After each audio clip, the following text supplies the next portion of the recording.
So ayun na nga mga boss. Ngayon ay June 8, 2025. At naisipan ko nga na bisitahin ang punto ng aking tatay at ng aking kapatid dahil birthday ng tatay kahapon, June 7. So kung nabubuhay sana ang tatay ay 76 years old na siya ngayon sana.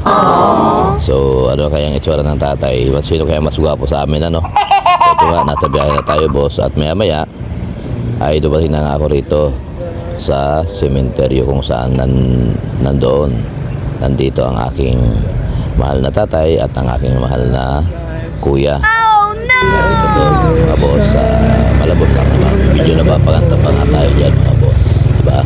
So yun, at dinagtagal ay dumating na ako rito kung saan nandito yung aking tatay at kuya. Bali ito boss ay apartment style yan.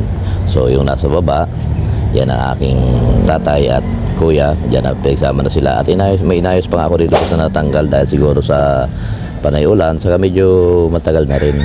Bali dinikorit ng aking hipag yan. At ito nga, punasan ko pa yung kanilang lapida dahil maraming alikabok at medyo putik. Wala akong dalang pamunas kaya kamay na lang ang aking ginamit. So ayan, ang aking tatay, ayan, ito.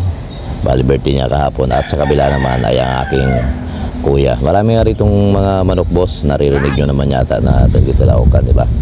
So ayan mga boss, maraming salamat sa inyong panonood. Bye bye and God bless.